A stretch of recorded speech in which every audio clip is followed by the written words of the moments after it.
What is going on, Swoopers? Welcome back to another episode of Swoop. In this episode, we'll review the Collingwood Richmond preseason game. So let's run the intro, jump straight into it.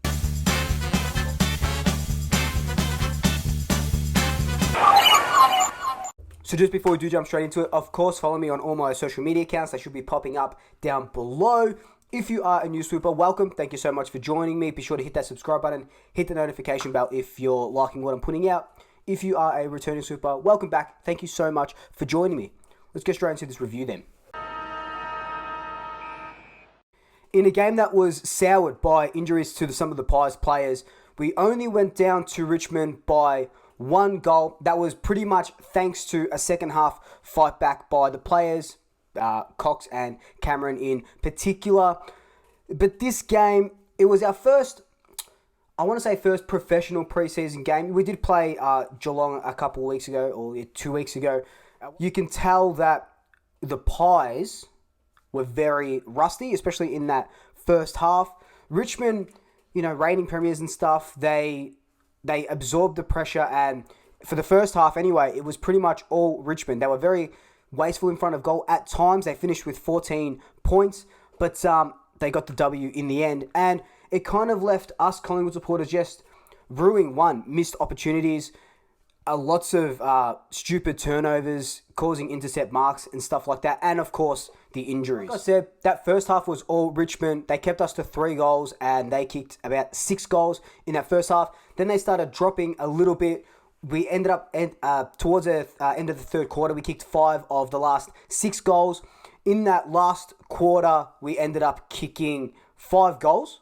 And with 23 seconds left, we could have nearly tied the game or gone on to try and win it. The old 7-point play, kick a point, kick a goal. But let's talk quickly about that second half. Mason Cox was on fire. He kicked 3 goals and was taking marks left, right, and literally in the centre.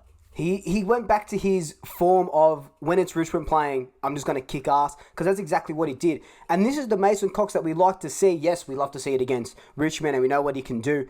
But this is what we need from Coxie throughout 2021. And, we don't have that big key forward like we've been touting for so long. But I think, Mason Cox is in our best 22 going forward. And if you tell me otherwise, reassess. Go watch the game and reassess, because he is such an integral part of our forward line that we won't operate properly without him in it. In saying that, Darcy Cameron stepped up in that last quarter, and he also kicked 3 goals. Darcy Cameron is a bit of a conundrum because we drafted him as a ruckman. He can play in the forward line and he can play as ruck. But do you have Cox, Myercheck, Cameron, Grundy, and one of Will Kelly? We'll talk about Will Kelly in a second. You can't have them all in the forward line. Checkers obviously didn't play last night, so you'd think that if Checkers is in, Cameron kind of takes his spot. Or now that Will Kelly has unfortunately broken his collarbone, he had surgery last night, all went well apparently, but he's out for about 2 months. Does Checkers just slot right in, and we still keep that tall forward line of Darcy, Mason Cox, and Checkers? What that means is that Darcy Cameron is that second ruck to Grundy, and Grundy can rest forward or rest on the bench, and Mason Cox doesn't have to move from that forward 65-metre area to take any ruck duels, because Cameron's doing that for him. Cox can just stay as a stay-at-home forward if that's what the game plan, what it happens to be. Speaking of the game plan, there was a lot of things to like and a lot of things to dislike. We're still doing this handball, happy, not kicking the ball. We're just trying to handballs over the top, handballs to a player that's also under pressure just to get the disposal off. This was very 2020-esque and something that definitely needs to change. Don't get me wrong. When the handball chain comes off, and that's pretty much from the half back line, when Quaynor comes out of it, Noble, Pendles was in there as well. When it comes off, it looks great. It looks great. It opens up the game. We go laterally, opens up the game a little bit. But when it doesn't, obviously it looks bad. And you're thinking, okay, yeah, obviously when it looks good, and when it looks bad, it looks bad.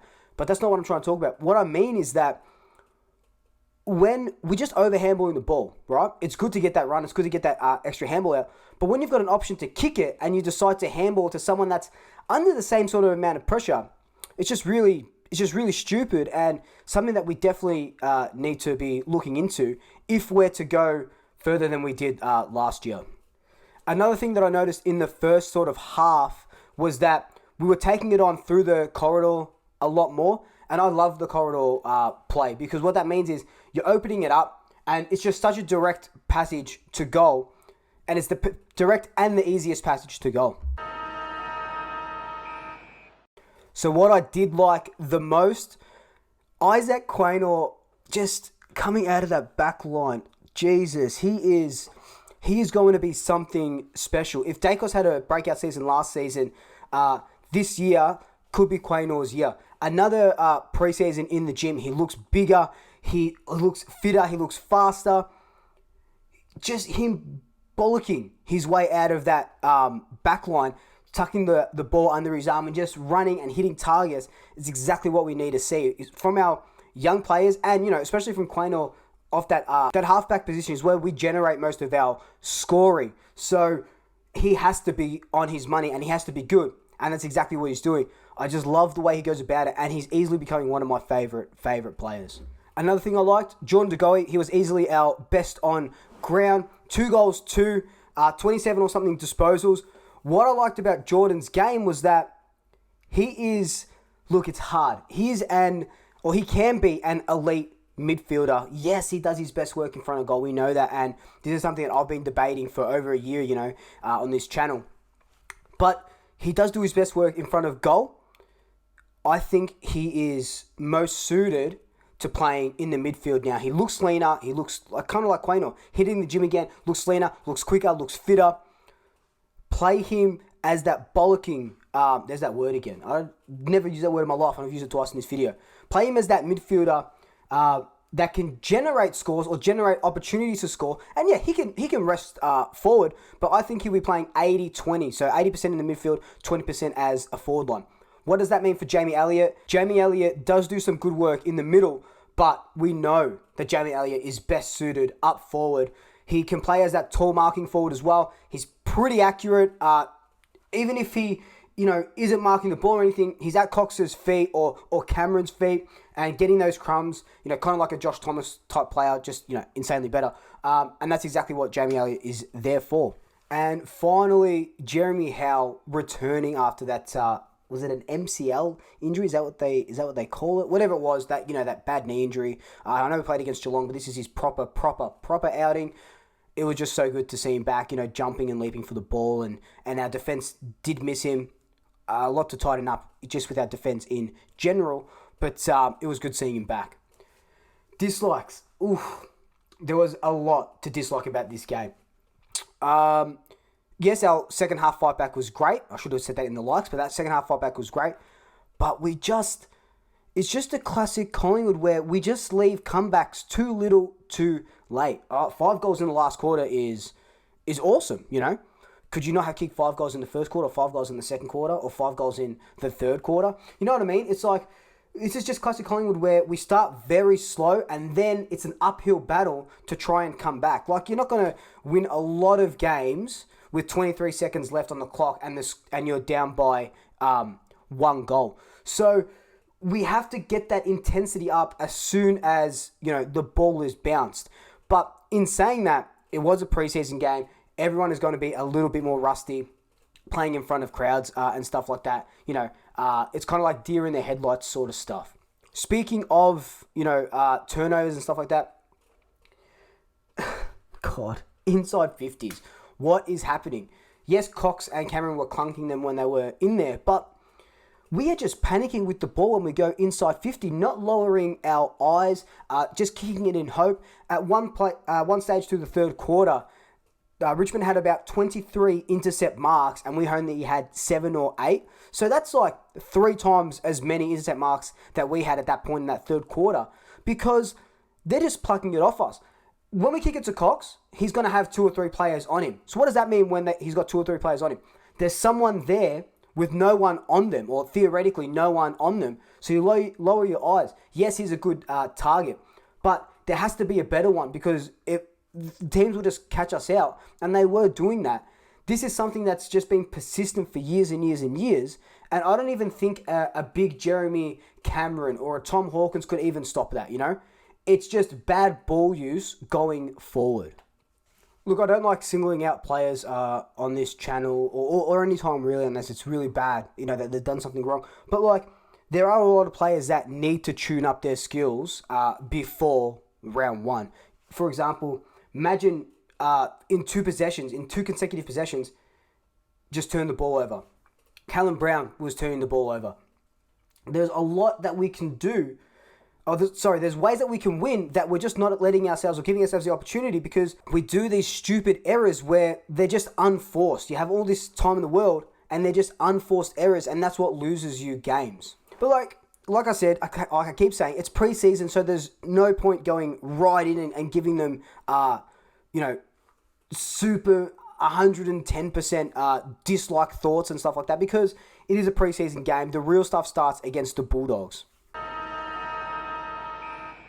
So like I always do, I asked you on Instagram some cues for me to A. So let's just go off them right now. I haven't looked at them, so we're going to look at them together. Do we have an injury problem already? That was un_day_11 asked that. I don't think so.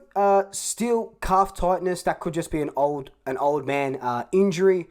Will Kelly, a broken collarbone. So unfortunate. How many speckies do you get in a game? And this so happened to be that he just snapped his collarbone. Braden Maynard was shin-on-shin knock. He'll be fine. And Jordan De Goey was a knee-on-knee knock. And he obviously went out and saw the game. So no, we don't have an injury crisis.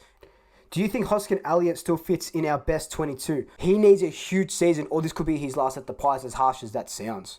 Thoughts on Bears game last night? Look, Sire is a bit of a weird one because I think he had about 20-something disposals, and they were mostly handballs, but that's okay because Sire is that in and under player where he is just smashing through those packs and getting the quick handballs out, so I don't mind that. Yes, I would love him to see him get a little bit more clearance work, but I think he's staked his claim for round one.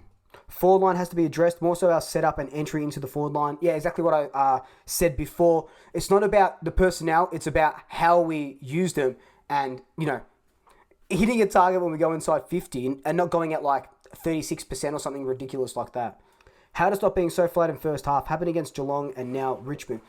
The Pies, like I mentioned, the Pies just have this weird thing where it's kind of like tortoise and their hare sort of assessment where they just let the teams run off and then they slowly try and catch up and try and win the game. It's just the boys just, I hate saying it, but the boys just need to want to go up that gear as soon as the ball is bounced. Look, there was so many questions that I couldn't get to, so thank you. If I can answer them on Instagram, I'll answer on Instagram. But again, thank you so much. All in all, this game was a bit of a trial and error hit out. We still had Henry playing, a young kid. Does he get around one game? Has he done enough to get around one game? De Goey was his first proper hit out in a while since getting that injury. We still didn't have Adams, no Myercheck. A couple of our players did get injured. Scott Penderbury sat out, Steele side bottom, another injury concern. So look, only going down by 6 points to the reigning premiers. I know it's a preseason and I know they rested players as well. Is good because we did play absolutely shocking. They could have put us to the sword. And even though it is a preseason game, you still want to win. Yes, we have a lot to work on, but God, it was good just seeing the boys, back out there, and I'm sure we can work on this stuff going forward. Assessment of the game, I'd give us a C+, not good, not bad, just smack bang in the middle. There's still a lot to learn, still a lot to get better at, but there was also a lot to like I mentioned. But look guys, that's just been my review of the game. Let me know your thoughts below, who you liked, who you disliked. Give me your round one predictions as well. Even more in the comments below. I will check them all as always. But until then, like, comment, subscribe, tell your family, tell your friends, tell your pets, and until next time, double shackers, I'll swoop you later. Ooh la la.